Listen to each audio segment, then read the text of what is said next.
Assalamualaikum warahmatullahi wabarakatuh, and a very good afternoon to our distinguished speaker, Professor Ricardo Martinez Botas from Imperial College of London, Yang berbahagia Profesor Dato' Engineer Dr. Wahid Omar, Vice Chancellor of UTM, Yang berbahagia Profesor Dr. Ahmad Fauzi Ismail, UTM Deputy Vice Chancellor Research and Innovation of UTM, Yang berbahagia Profesor Dr. Zainuddin Abdul Manan, Deputy Vice Chancellor Academic and International of UTM, University Senior Officials in Johor Bahru and UTM Kuala Lumpur, distinguished guests, professors, members of media, and ladies and gentlemen.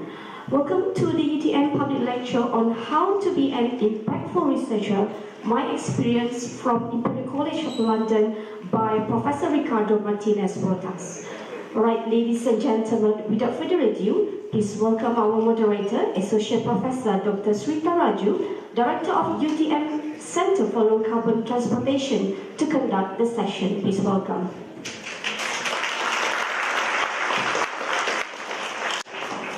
Selamat petang kepada semua, and thank you very much. This is a very impressive attendance, to say so. And it's my pleasure on behalf of UTM. Can you get me? Yeah. Right. On behalf of UTM to invite my ex-supervisor and good friend of mine now, Professor Ricardo Martinez Botas from Imperial College London. So I would like to say a bit. I will take a long time about his background. Then he has a lot of things to say to us. Professor Ricardo graduated from Imperial College in Aeronautics Engineering, 1984, if I'm not mistaken. And then he went on to do his PhD in Oxford, also in the area of Aeronautics Engineering. And then he had a bit of stint in the industry, if I'm not mistaken. He worked for Obaro Consultancy. Then he joined Imperial College in 1994. Is that correct? And from then on, he's still there, he's a professor now. And I joined his group in 2003 as a PhD, and I graduated in 2007. And from then on until now, I'm still working with him. So he's still my boss. But always in Malaysia, we have the three bosses. So, Ricardo, in a way, Ricardo is, I would say, the top expert in his area. He worked with almost all major companies in the field of turbocharging and many of the OEMs. He published a lot, and he's a distinguished researcher. So he's in a position that some of us, or many of us, would like to be one day. So today's talk is about basically picking pieces from his career, from his experience, and how he came about the position where he is today. So I think it's going to be very useful for all of us, and hope we can learn out of the experience. I was privileged to have the first row seat for many years, so I'm thankful for it. And hope today you guys will get something out of his experience. So without further ado, Ricardo, I would like to welcome you to give your talk.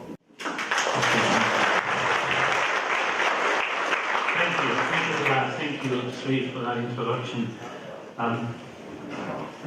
So this is a very personal address. I said to the Vice Chancellor that I will be making a very personal address. This is not about technology, it's not about the science that I enjoy doing. This is about who I am, and because you're all friends, as Dato said, this is my second home. In fact, it's my third home. Right? Because Spain is my first home, UK is my second home, I think Malaysia would naturally be my third home. And it is a very personalized address. So whatever I say, you take it as light-hearted. You don't take it seriously whatever I say, but rest assured, I'll be making statements which are my personal view. Okay. So this is the overall topic. This is very loud. Maybe is it loud? Yeah, I think so. Yes, I'm very important, but not that important. Let's see if they can lower it. That's fantastic. That's great. So that's the topic. And this topic, I said to Dato' Wahid that I will be talking about how I develop international relations. How do I develop collaborators?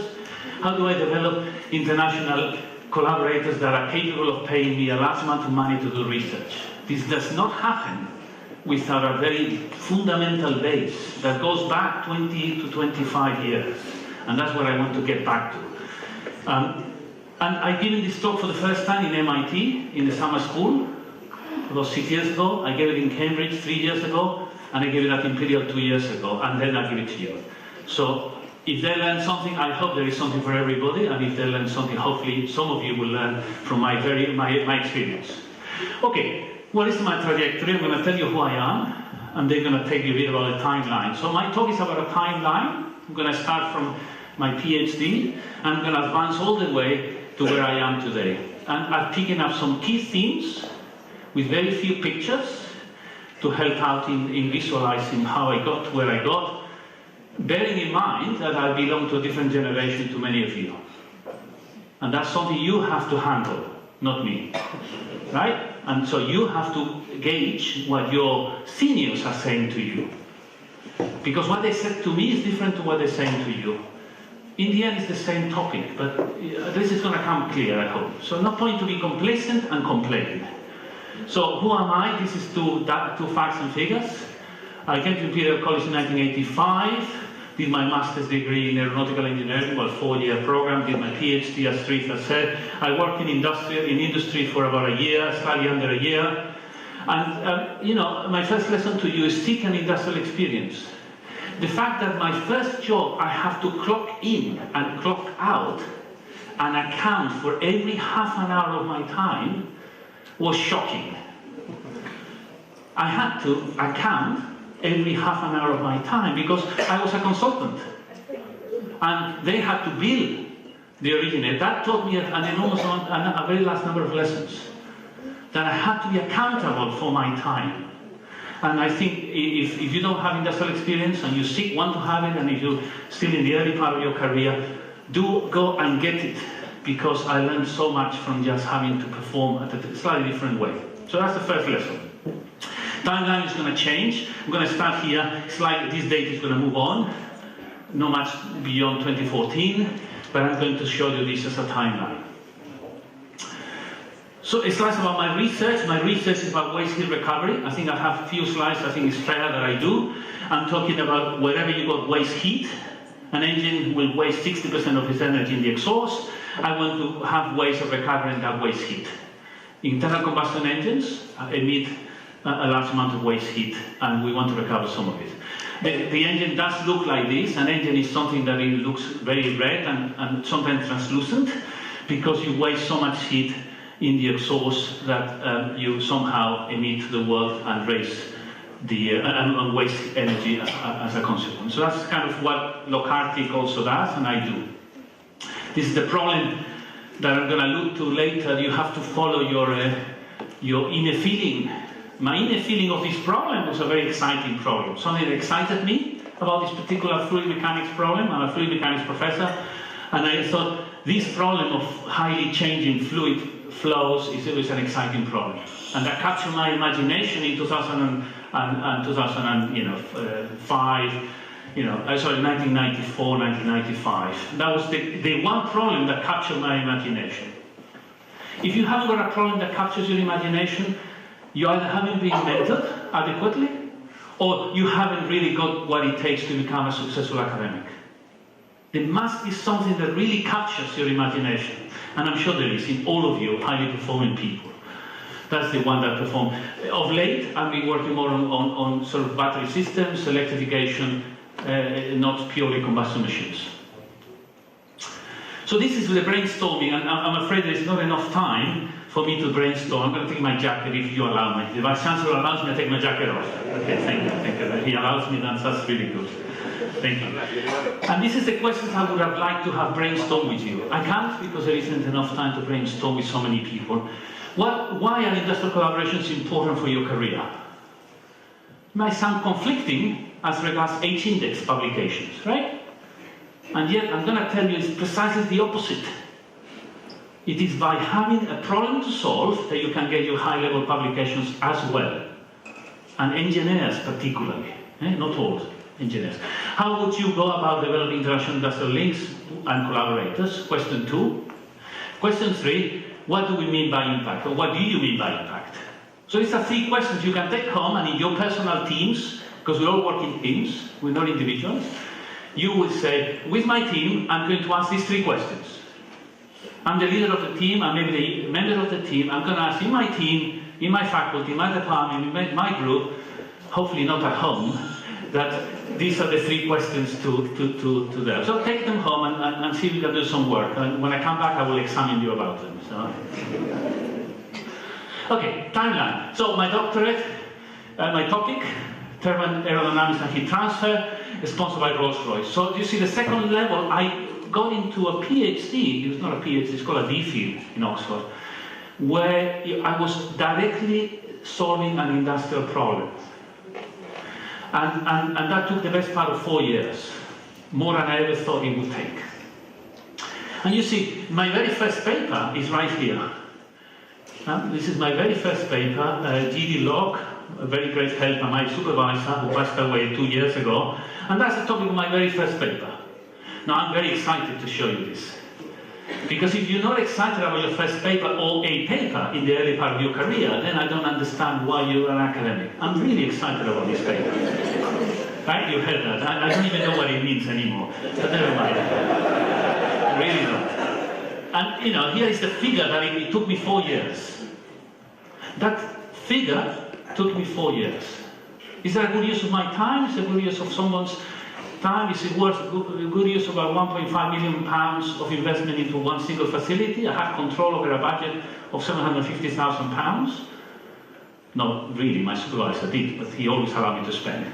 And this happened to be the first time ever measured in a blade heat transfer on the wall in a Rolls-Royce in a propulsion machine, no matter what it means. And so I'm proud, I'm going to show it to you. Thank you for allowing me to show it to you. The point of what I just shown you is the first lesson. You see, I began my PhD here. It's my personal life, 89, 91, so in 90, 91, 92, 93, 94, 95. My first journal paper was in 1995. That is shocking. So you see, today's standard, first point I make to your seniors, is that perhaps this would be deemed to be a fairly unacceptable performance. I was appointed at Imperial College with one paper as a lecturer, without being a postdoc. I've never been a postdoctoral assistant. Now, I said that to the Deputy Vice Chancellor earlier, good friend Austin, and he said, well, today is different, right? And today I am telling you, this is different today. So no point to try to find a system when the system is what it is and the expectations are what they are. But I was so fortunate that nearly 25 years ago or thereabouts, I went to a conference, attended a conference without a paper, went to a conference and got a journal paper. So first lesson, things are different. And if you now want to be associate professor, how many papers one would expect? 15 ISI papers. 15 ISI papers. Right? Today, with my head of department, which I'm on the board of management, I wouldn't appoint myself to be lecturer. And that is not humility, it's a fact. It's absolutely a fact, it's not humility. So what this guy saw, I don't know, Fauci thinks that he saw my nice shirt and my nice style. No, there must have seen something, right? Potential. So the seniors in the room, when you appoint somebody, appoint not just on papers, appoint on potential. It's very hard to do these days. Very hard to do, but you should. Right, so what happened in 1990? PhD began in 1989. 1990, I saw my peers going to conferences. Great. 1991, I said to my supervisor, can I go to a conference? And he said, no, you can't. You haven't got a paper. All right, never mind about that. I'm going to go to the Royal Academy of Engineering. I'm going to get funded, and I'm going to go. And he said, okay, you got money, you can go. But be lucky with that. And when you mentor people, you must follow, try to mentor, at least I was mentored, you mentor your juniors. In one shot, I went to Nassau Lewis, I gave a talk. I went to Princeton, I gave a talk. At Stanford, I gave a talk. I went to a conference in Cincinnati. I was second year PhD, no, first year PhD, end of first year. There was no email, there was no internet, it was all done by letter. Different, right? Okay, different. The point I'm trying to make to you is you have to put yourself out, and it's your inner drive that makes you succeed. I'm preaching to you. I said my talk is personal, so it feels like a preacher. I'm sorry for that. But it is my experience. You don't wait for your supervisor to say, hey, you can go to a conference. Right? And he must still deny, but never mind about that. The point of the matter is, in one shot I gave a talk at NASA. I made a good friend, Lupo Vinelli, head of terrain design. I went to Princeton, Professor Locke, former Imperial College, and I went to Stanford, Professor Bradshaw, the #1 brain of fluid mechanics in turbulence. These guys received me because I was junior, young, enthusiastic, right? And I was only 24 years old, 23 years old. Presented my own work in 1995, so I was pleased. I presented my work in 1993. So be bold in starting. There's no point to be sitting back and be humble with an inverted understanding of that word. And then this second thing is really important. How many people here have PhDs overseas? Can you put your hand up? PhDs that you've done overseas. Please have your hand up. You've done it with me, mate. It's got 2 hands. So there's quite a few people done PhDs. Thank you. I'm just saying overseas because it happened to be a possibility. So whichever way, take your PhD results as far as they can go. How many times you come back, or you haven't come back, you've done it locally as well, and the PhD you haven't taken it as far as it can go. Remember, 4 years, one figure in one paper. I made a hell of a lot of use of that figure. Right? I made that particular figure count for me. Right? Because if it counted for me, it will count for those who come behind me. Right? It's not just me. Okay, so please take your PhD results as far as you can go, and then in conference and leading journals. Put the best to your institutions. Now, if you have done it overseas and you have a name like Newcastle or Glasgow, right? Then you can make use of that. Now, Sridhar is the master. He's the master of making use, because he, came back to UTM and we kept correlation, right? But I learned from those who taught me, right? So, put to the best use of reputation in your institution. UTM standing, make use of that standing. Because it has a standing, and I was fortunate to be at Oxford, which has a higher standing. I'm making use of that, of course. Of course. So make use of your peers. That make use is a bad word. Badly translated will mean really selfishness. No, it doesn't. It is making use of that effort for the purpose of training and developing other people. Okay, so here we are. We're still here. Sorry, it's a long way to go still. Apologies. Now let's talk about quality. Let me share with you something, an email. Can I share an email? Am I allowed? None of you? Let me share with you an email. I'm going to read it. Dear so-and-so, have you read the paper by ta-ta-ta-ta-ta? This has a lot in it which is directly relevant to your similar project. In particular, they looked at non-symmetric symmetry by volume. The paper is not well written, showing signs of largely Chinese authorship. Don't worry about the fact that I said Chinese, it's a fact of that email. I think it was appallingly presented at the conference. Nevertheless, it has a lot of good stuff in it, well worth careful study. That's interesting, right? So don't ever be in that position. Nevertheless, I still read the paper, and I took notice of it. In fact, I knew the authors anyway. But of course, I kept quiet. So that's my top #1 mentor. He said, Ricardo is well worth reading, but it was badly presented, it was badly written, but it's still a good piece of work. Don't be in that position. None of you are. But just in case you are, don't be. High quality. Because I call that a presentation disaster. And yet, it was a good piece of work. Hopefully that's a lesson if you ever come across. Don't rush a paper for the sake of getting it into the next conference. If it happens, it happens. It happens to me, it happens to my colleagues, it happens to my 34 PhD students are graduated. Hopefully this week 1, because he's graduating on Thursday, hopefully. 34. Happened. Okay. 2001, I shared a taxi with somebody. I was going from New Orleans to the airport, and Americans like sharing taxis, have no limos. I don't know why they would do that. Anyway, I shared a taxi, and sitting next to me was this guy. This guy didn't know me, got to know him, chat to him. He became my head of department and my mentor. And in 2001, I didn't know that, did I?